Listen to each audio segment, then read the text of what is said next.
మా దురదృష్టం ఏంటంటే అంతకుముందు మా తెలంగాణలో అంతా కలిసినప్పుడు మాకుండేది గుడి. మేము శ్రీశైలం గుడిని విడిపోవడం వలన కోల్పోయినా కూడా మాకు ఈ భక్తి అయితే మాకు ఎప్పుడు కూడా ఉంటుంది. కాకపోతే మాకు కొంత ఇబ్బందికరమైన వాతావరణం ఎక్కడుందంటే తిరుమల తిరుపతి దేవస్థానం నుండి మా తెలంగాణ నుంచి వచ్చేటువంటి భక్తులు కొంత గత గవర్నమెంట్ నుంచి నిర్లక్ష్యానికి గురికి కాబడతా ఉన్నారు. ఆ విషయంలో మేము ఇప్పుడు ప్రస్తుత గవర్నమెంట్తో మంతనాలు జరుపుతూ ఉన్నాము.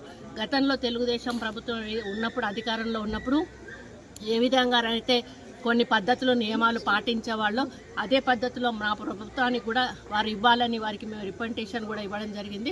ముఖ్యమంత్రి గారు కూడా ఈ రాష్ట్ర ముఖ్యమంత్రి గారితో కూడా మాట్లాడడం జరిగింది.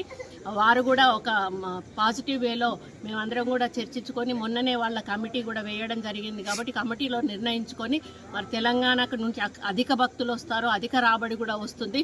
మరి గతంలో మాకు అక్కడి నుంచి కళ్యాణ మండపాలు కానీ గుళ్ళ డెవలప్మెంట్ల కోసం కానీ కాలనీ గుళ్ళ కోసం కానీ మాకు చాలా నిధులు వచ్చేవి.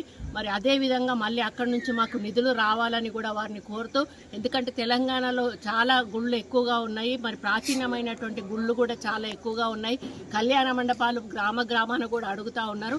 కాబట్టి టీటీడీ వారు తలుచుకుంటే ఇవన్నీ కూడా జరిగే అవకాశం ఉంటుంది. కాబట్టి వారు తప్పకుండా ఒప్పుకొని మా తెలంగాణకు ఒక ప్రత్యేకమైనటువంటి మరి నమ్మకాన్ని కలిగించి మా మీద ఒక ప్రత్యేక దృష్టి సారిస్తారని ఆశిస్తూ మరి స్వామివారికి దర్శనం చాలా బాగా అయింది.